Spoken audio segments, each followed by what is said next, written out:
Hi, welcome to Signs from Above. This is Lucy B. You know, I did a story on Matthew Perry a couple weeks ago, and it was an article that I read about him from Focus on the Family about how he actually experienced God. And it really got to me, and it made me think, I want to know more. And so I just read his book. I'm not telling you to read the book by any means. But it did make me really ponder and the way that he had dealt with addiction his entire life. And it was truly God that ended up saving him in the very end from that addiction. And it really... not so much, obviously I didn't know him besides seeing him on TV and movie and all that here and there. But it really made me start thinking about addiction in life. Do you have a friend? Do you have a family member? Maybe even just an acquaintance? I feel like we all know somebody that has some type of addiction. Me? Well... I am proud to say that I have gotten over my caffeine addiction. I know that's the only thing that I can really relate to addiction. And I'm going to be honest, flat out honest. I did get headaches when I got off my addiction of caffeine. It's easy to quit and get right back on it. I know that's digging compared to what actual drug addiction or alcoholism is. I know I cannot understand that. But I will tell you, on a different note, my life has definitely not been a perfect life. I have lived far from a perfect life. In fact, some of what I've able to share with some people, they're just mind-blowing, think I've had this perfect life. And it is so not that. But God has given me a life that I am able to want to serve Him and use those terrible experiences that I've been through to help others.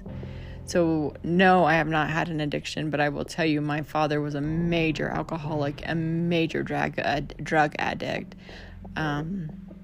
Terrible, terrible place. Satan had a complete hold on him.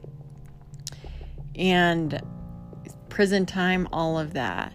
And truly, I would just say, seeing him, I wanted nothing to do with that stuff. To this day, I want nothing to do with that. I see what an addictive behaviors that he had, that addiction of everything. And I wanted nothing to do with that. So my mother was a very godly woman, a very kind woman, a very sweet woman, one of my best friends in this entire world. She didn't know half of what was going on, and she did get pregnant at the age of 16. So she married this man, and he did work. I will give him that. I'll give him credit. He was a worker. He did supply money for the family. I don't know how he ever made it to work, sadly. I guess it was kind of like listening to Matthew Perry, and he did the same thing. He was able to make it to work, but this addiction was so bad. I think that was really my dad, kind of in that sense that he could make it through the day-to-day, but had to have his addictions as well. Just terrible. But anyway, with that, I wanted to be more like my mom, and my mom she didn't do that stuff. I wanted to be more like that, and her, and along with her mother, my grandma, were the ones that really brought me to Christ. And that's where I knew that was the good, that was pure, everything I wanted, goodness. And there's a lot more in there for the story, but, it's seeing that addiction. And then I have family brothers that also have some addictions, and that's hard as well, right? But and I don't know if you've ever seen this, but maybe you can think back to somewhere in your life of where you've seen it, where maybe not necessarily your family members, but maybe even loved ones, that it seems that when fathers are not in the picture, it seems, for me anyway, in our family. So I have 6 brothers and sisters in my family. So I have 3 brothers and 3 sisters. And the girls are 4 girls, including me, were the 4 oldest. And then the boys were the 3 youngest. And my mom had been married twice. Both of them not good people. Like, I don't want to say good people. I will just say drug addicts. And my brothers, with their fathers in prison, and the way that I've seen them suffer through that and feeling abandoned more than the girls did breaks my heart.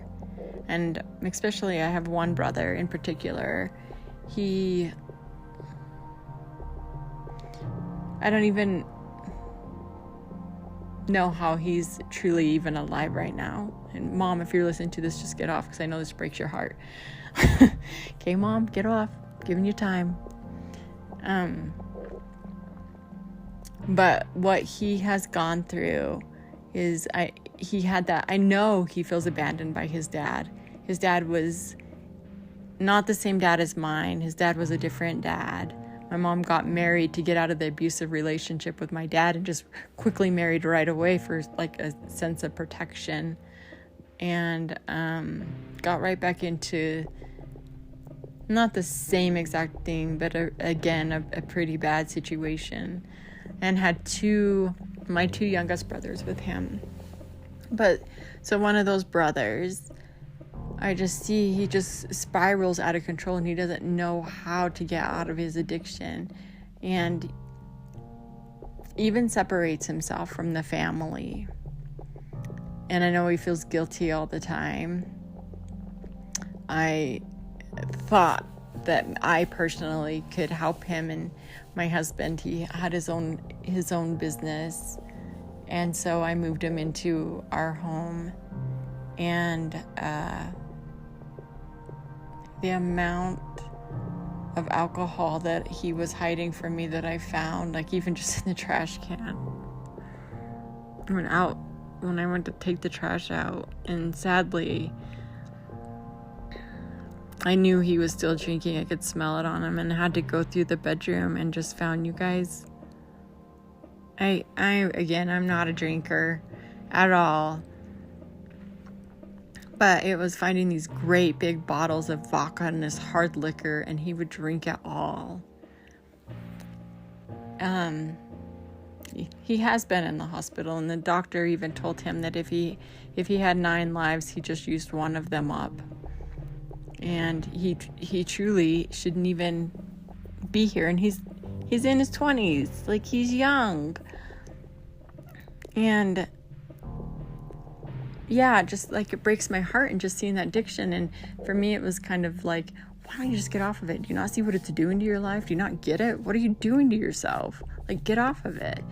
But then listening to that, I don't know, sometimes you think God put a book in front of you, and basically it wasn't.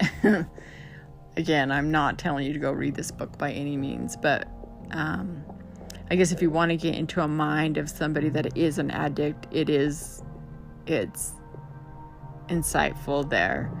There was some things, the way that he did talk about God during that time, that I would look up and be like apologizing for him, even though he's not alive anymore. Apologizing, sorry God that he said that, oh my goodness. Taking his name in vain and things like that. But it really, I'm just telling you, like, it made me understand my brother on a whole different level. That it's not just that easy, and that Matthew Perry was dealing with abandonment issues and was scared to be alone. My brother ended up, I don't know, married a woman that's very controlling of him and keeps alcohol from him. And it's almost like she will get him the alcohol as a like a reward. And we've talked to her. My brother doesn't work. She does the work, but she controls him with alcohol. It's a very, very sad situation. But there's not much I can do besides pray. I can't like go kick her out of her own house. Can't force him to leave. And so you just sit there and let things happen. It's insane. So if you've heard any of my other previous podcasts, you know that I was formerly a social worker. And I do believe part of it was because of my past. And I will tell you about my past in more detail. Again, Mom, if you're still on, you won't want to listen to that either. But that way you could understand me a little bit more and where I'm coming from and why I do what I do and why it's so important for me to bring people to Jesus because of what he's done in my life. But anyway, as a social worker, I really thought that I could help people, and I did. I think I did. I'm pretty sure people have told me that. But the thing is like,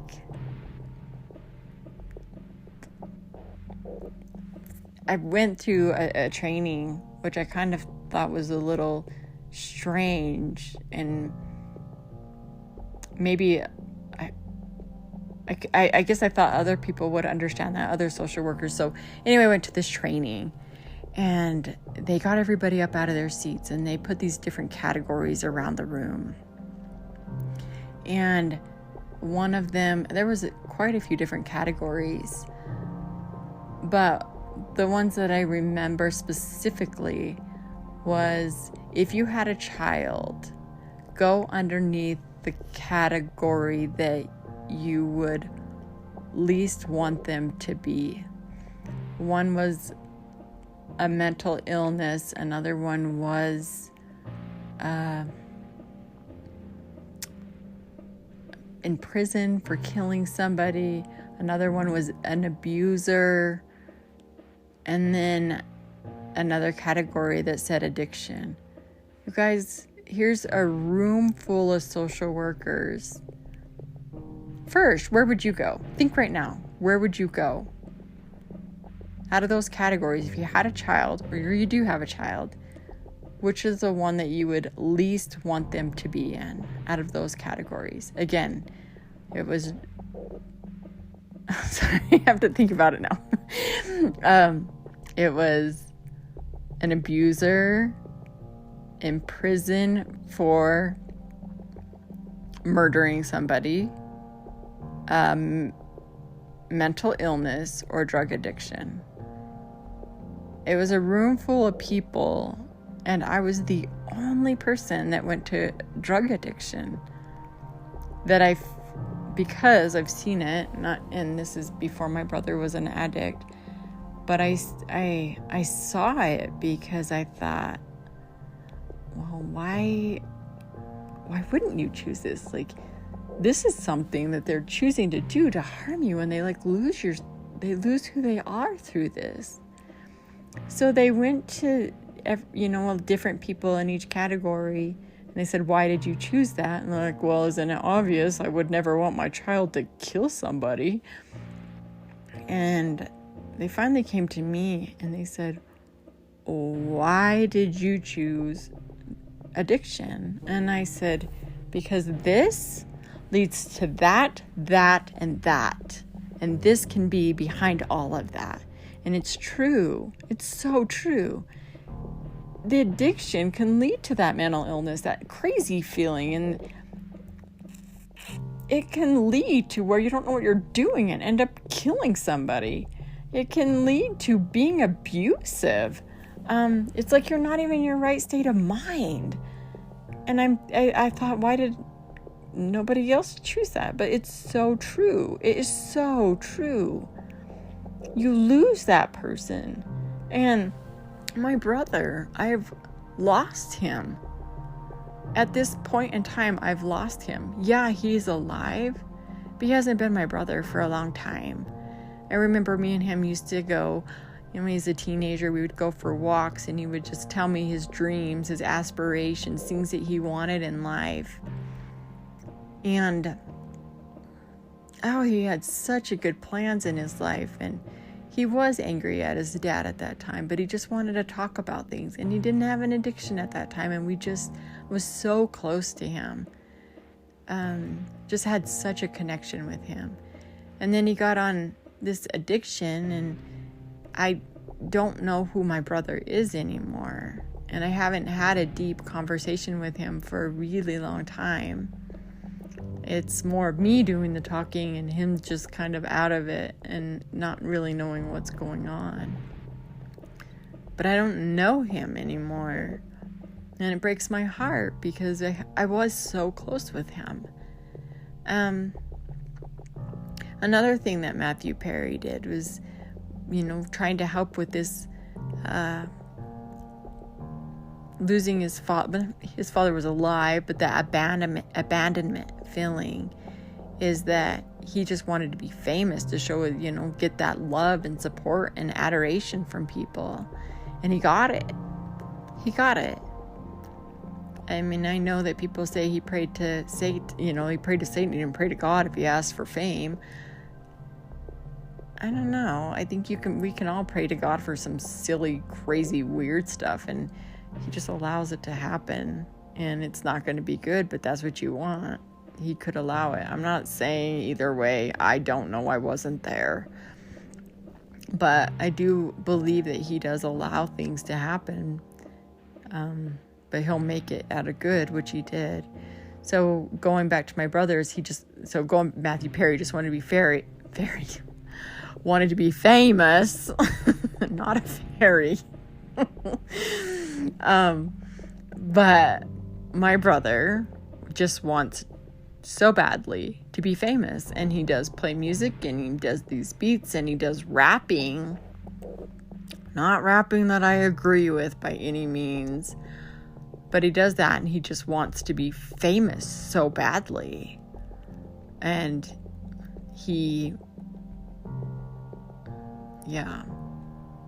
so badly. Yeah, he told Satan himself that he would do anything to become famous. It was a horrible conversation. But anyway, he hasn't become famous, and I'm hoping God's not allowing him to become famous, because his addiction, he can't function. He is one that's pretty much like drunk all day, and he can't function in a job, and he gets a job and he lasts for maybe a week and then it's over. Just like at my house, I actually ended up having to fire him because of that. Broke my heart. But I knew I had to do it for his good. I couldn't just allow the addiction. But I told him as I did it how much I love him and care about him. And then he did end up leaving and got drunk the next day. So I seen that addiction, and it just breaks my heart. And I used to work with another guy. I adored him. He was so funny and just hilarious, would crack me up. But he had an addiction. But when I was with him and worked with him, he was sober and he was just hilarious. And then after he'd get off work, he just had to go get drunk or had to get high on something. And then he was just obnoxious and really hard to be around. And I didn't understand why he just had to get on it. Same thing, these abandonment issues that he had as well from his father. And unfortunately, he ended up passing away because the addiction ended up killing him, and he drank too much and just choked on his own vomit. So it's really, really sad because I just wished he would have saw what I saw and how funny he was, but he didn't see his own worth. He didn't see that. And it's kind of like Matthew Perry. He said he didn't see that. He just thought that he would break up with these women, and he just thought that they would eventually see what he already knew about himself, which was that he was basically just worthless. So And I'll be honest, you guys are going to think I'm a horrible person. And I actually even talked to a woman today about this and apologized to her yet again because I felt like a terrible person of what I said to her. And looking back now, I know I'm completely wrong. I have apologized about this in the past, but I took it as my own father, and that's who I looked at. And even the second man that my mom married, and looked at him and thought the same thing. But what she does is she goes into prison and she she does Bible studies with these men in the prisons. She's an amazing woman. And I told her one time, and I know you're going to think I'm terrible, but I'm just being honest. Don't judge. We've all said stupid stuff, right? I might say it a little more than the average person, but yeah, just another stupid thing that I had said. But she goes and she gives her heart to these people. And she told me what she did as a volunteer on the side. And I looked at her and I go, why? They're never going to change. They are who they are. And she just kind of looked at me and she's like, well, I've changed, able to help get a few to Jesus, and they were able to change. And I'm like, oh, yeah, well, they'll probably go back to their old ways. Okay, you guys, I know. I've repented for what I said, and I've apologized to her numerous times, including today. And I said that a long time ago, years ago. But again, today, even, I apologized again.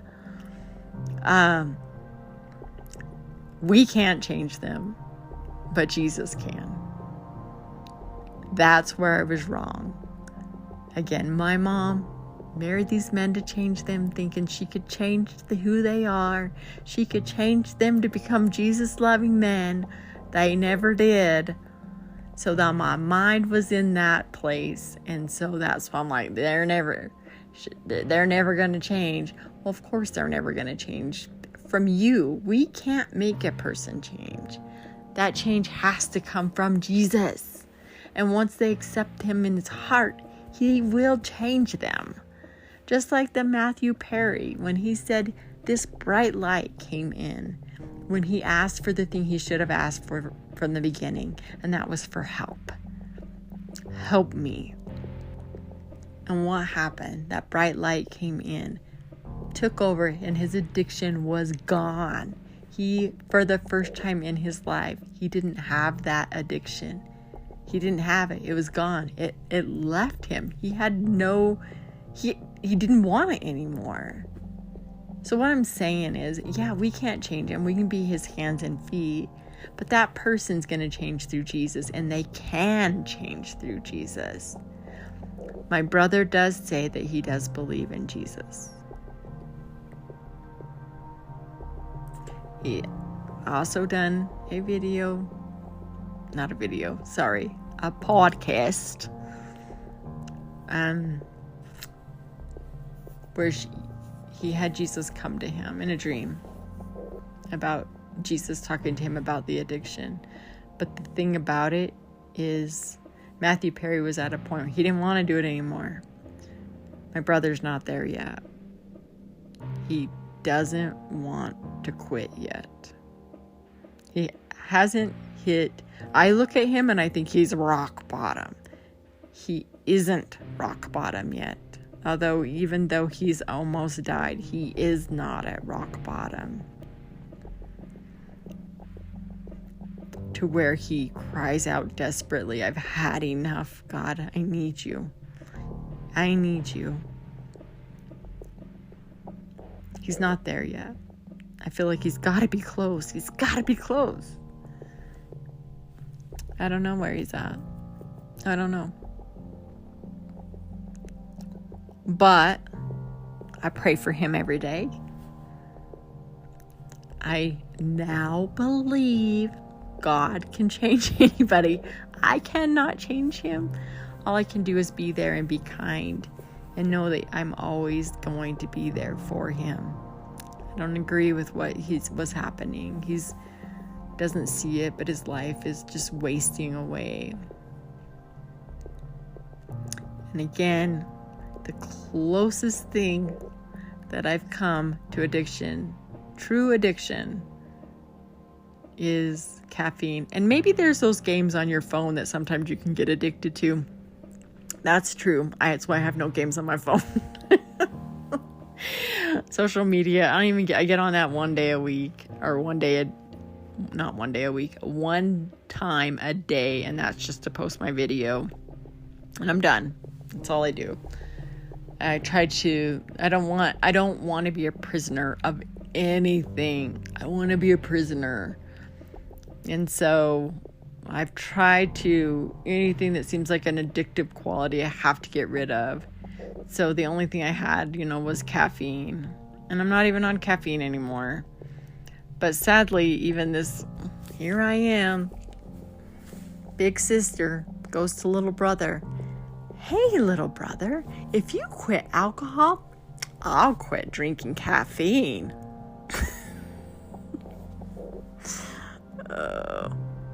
It didn't work. It worked on my end, but not his. But I think he thought, are you crazy? I'm addicted to caffeine too. And you're just going to give that up? I know. So at this point, all we can do is pray. Pray for our loved ones. Pray for our friends. Pray for our acquaintances, any of those people. And not help them, but knowing that they are struggling, and maybe give them a little bit of grace there. I know I need to, because I don't understand it. But I don't think we need to be definitely not buying alcohol for them, right? Or the drugs. I don't know. Again, it's hard, and it's hard for me to understand not being an addict. And maybe you are a recovering addict. And if you have, that's amazing. Amazing. Congratulations. Seriously. I guess in a way, I always thought it was just a choice, and it was just like caffeine. Oh, it's just going to give you a headache. You'll be fine. Get over it. And I don't understand it. But I'm trying. I'm trying to understand it. I think that's the only way that we can be if you're not an addict or never have been an addict. I think that's the only way we know how to help somebody. I don't know. And then I thought of, what am I going to say for a Bible verse to this? I don't even know. So this may or may not even have anything to do with it. It may sound terrible. And if it does, I'm really sorry. I really am. But I went into Galatians, and I guess it's a really good one anyway.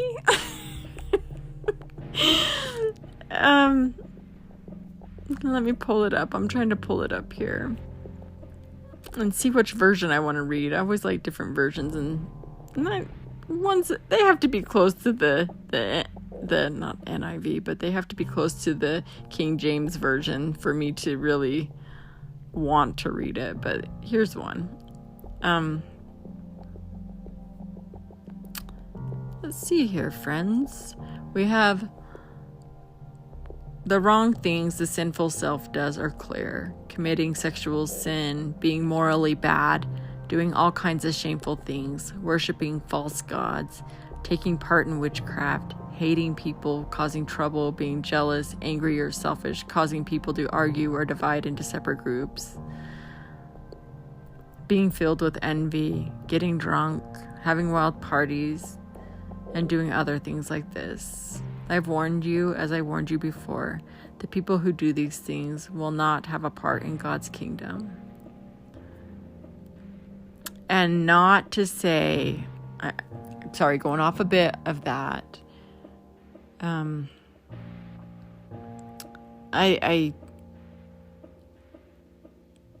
think if you intentionally are doing these things and not going to God and choosing these things over God and not even going to him for help or anything.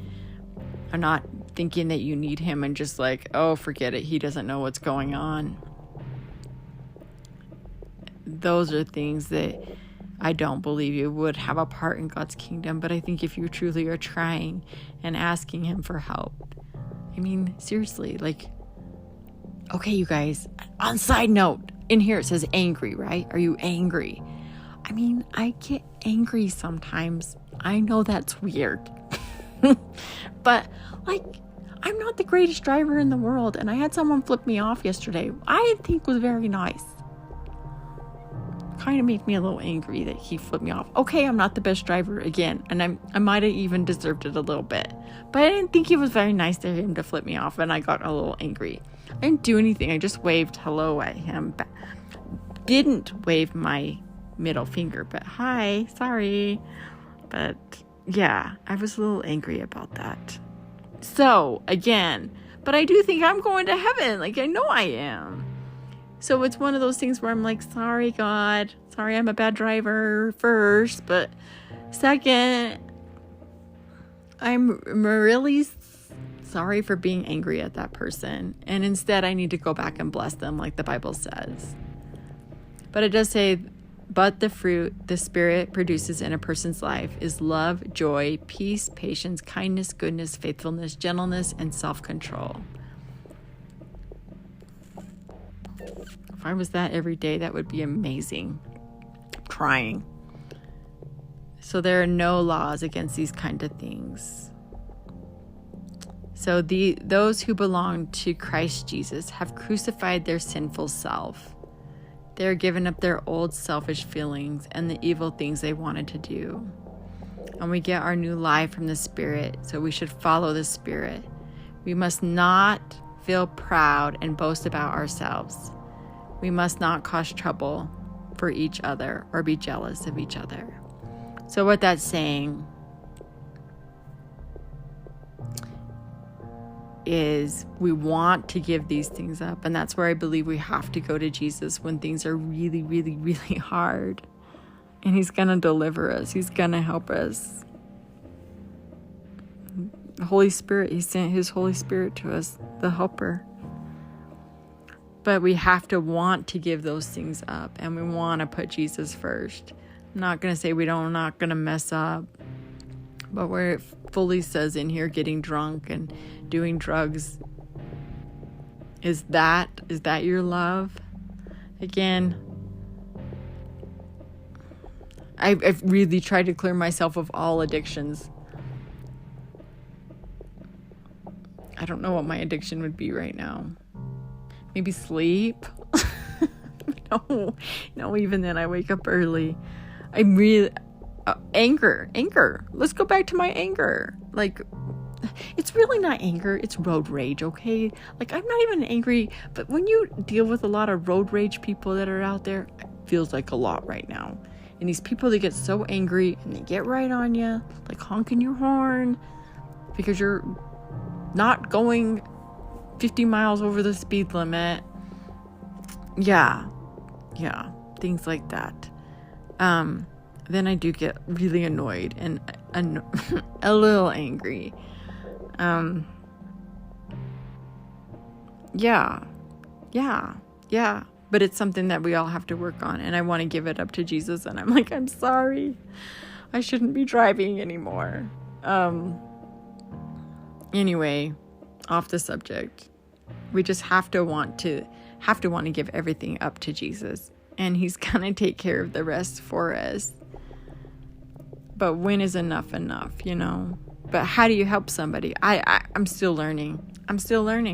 I don't know. Just pray. Because I know us mere humans can't do anything but be an example and be there to love them. And hopefully we're there for them when they do come out of it and when they've just had enough and they're at that point that they just are on their knees asking for help. Anyway, that's what I have. I know I rambled a lot, so thank you so much for listening to that. I do tend to do that sometimes, and now you know my Actually, when we go back to driving, side note, it's mostly in the snow. No, I'm great grandma driver out there. Whew, not good. So I try to stay home on those days. But anyway, thank you so much for listening, and I hope to see you next week. Have a great day.